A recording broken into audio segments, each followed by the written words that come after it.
What's up, guys? My name is Juicy Jeff, and I've been in my Scion XB for over 2 years now, living in it full time.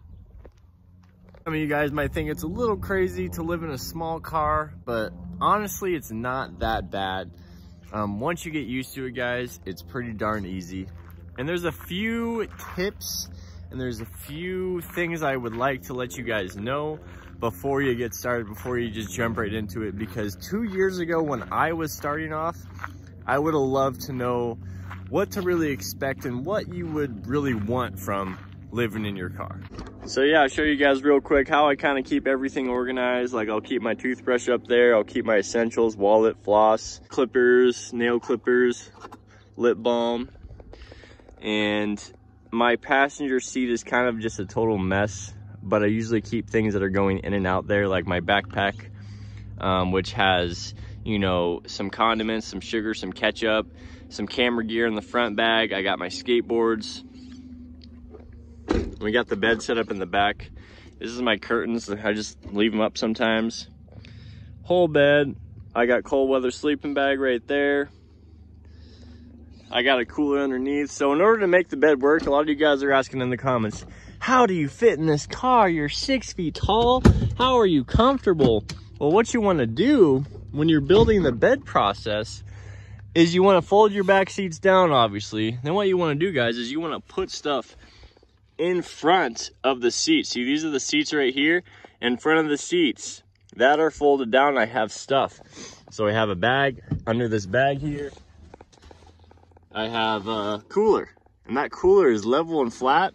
Bag on top, bed folded down, and you get a full, you know, 6.5 foot bed. That's really how you make it work, guys. Now look at that bed.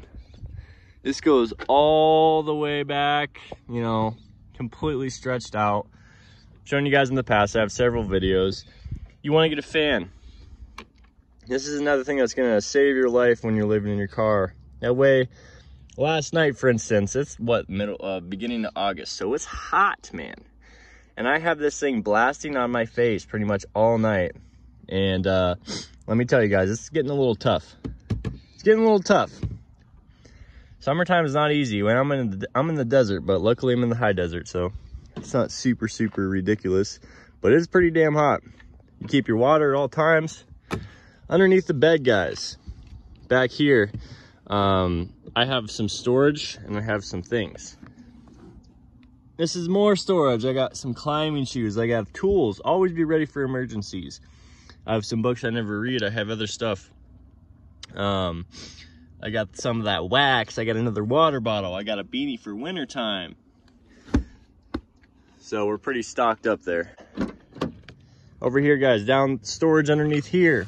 That's another platform, basically, that's gonna hold my bed level in the front. All right, now that I've shown you guys the physical aspects of living in a small car, and let's just take an example. This small car is different than most small cars. Most small cars don't have as much room as this. Thank you, Toyota, for the wonderful design. This design of this Scion XB here is pretty, you know, unbeatable when it comes to, you have minimal windows. In the back, I have a whole area. That right there, no windows. Most every car today you ever see has like a tiny little pointless triangle window in the back that you'd have to cover up as well. So this car doesn't have that. I have a nice big barrier right there for my head, basically. So I sleep in comfort. Don't even need a window cover in those areas. But most small cars are definitely not as easy as this. Let me just get that out there. So yeah, now that we've covered the physical aspects of my setup and how I lived in this small car, let's talk about the philosophy, the mental side of living in a car. So at first, guys, it's probably gonna feel pretty intimidating. It's gonna be stressful. And mainly, I think that is because where you're at. Because where you start is all, you know, is everything. So if you start in a very high crime area in a super populated city, your whole idea of living in a small car is not going to be the same as someone like me that's from North Idaho in the middle of nowhere.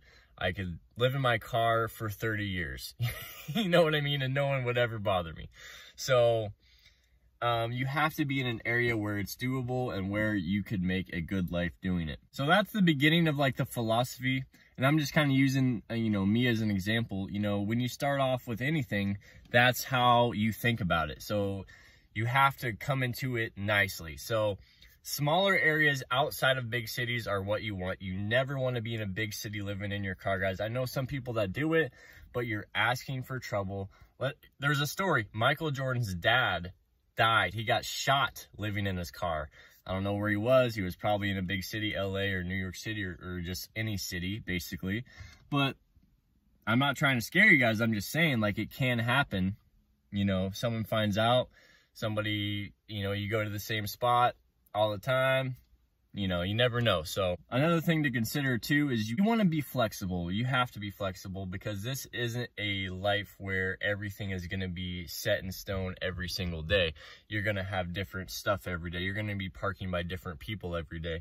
You're going to be dealing with new things every single day. But at the same time, I think it's important to have some sort of routine, and that's what we'll get into next, guys. One of the #1 things to make this work, and how I've really started to enjoy this and have been enjoying this, is you have to have stuff you're doing and you're focused on stuff. If you just do this just because you want to just lay around in your car or van, you know, whatever. I'm not mad at that, but I'm saying that can get old. It can get really boring. It can feel super unfulfilling. That's just not a life. I don't think that's why you do this. You know, you do this to get ahead. You do this to live your best life. So you want to have a job. You want to be staying busy. You want to have stuff you're focused on, stuff you're doing. That way your whole life isn't like, oh my gosh, guys, I live in my car and, you know, it's so hard because I have to just lay around in my car all day. No. I'm out doing stuff 10+ hours a day. I'm working out. I'm going to the gym. I am working all day. So that's probably one of the main things, is make sure that you have stuff to do, because the last thing you want to do, guys, is just be stuck in a park all day. Kind of the last thing I talk about, guys, is make sure your car is in a good state. You don't want to do it in a car that has problems, that's going to break down, that's unreliable. You want to make sure your car has at least, you know, 50,000 miles in it without any major repairs, because the last thing you want is a major repair, especially if you have nowhere to go. Without a safety net, you really can be screwed. But at the same time, guys, there's really nothing to worry about. You can get a hotel. You can always, you know, say, hey, or what's going to happen? What's the absolute worst that's going to happen? You're going to end up on the street, you know, if no one in the world is willing to help you for a couple nights to get a place. You know, okay, man, then it is what it is. But guys, that's worst case scenario. If that happens, you know, probably not going to happen, but it might. Another thing to consider is look around the area you're considering living in your car in and see how close National Forest camping is, guys, because that's a huge resource.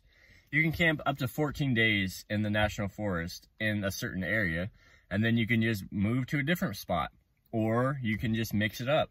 Here in Sedona, we have National Forest 10 minutes away. We have some in Flagstaff. We have some towards Cottonwood. It's just, we're surrounded with National Forest out here, so I don't take advantage of it as much as I used to, guys, but I think in the winter, once it starts to cool off a bit, then I will be going out there and starting fires. And maybe, guys, maybe we might make some cool videos, you know, just camping out in the National Forest. I think that'll be good content. So last but not least, guys, staying healthy, living in your car. This is huge. This is one of the most important things. And that ties into your routine. You know, you can't do this and be an alcoholic because you're driving around everywhere. You're totally reliant on your health to live this life, guys. So in a certain sense, that's really good, because it's going to force you to focus on your health and focus on being the best version of yourself. Focus on moving around. Get out, move your body, you know, because it definitely gets old to sit in your car. In America, guys, in today's day and age, it makes it even easier. We got Planet Fitness, we got Walmart, we got Starbucks, we got McDonald's. I use McDonald's all the time. We got Chipotle. You know, we have everything we could possibly want. So there's no excuse, guys, to not get ahead in life in America today.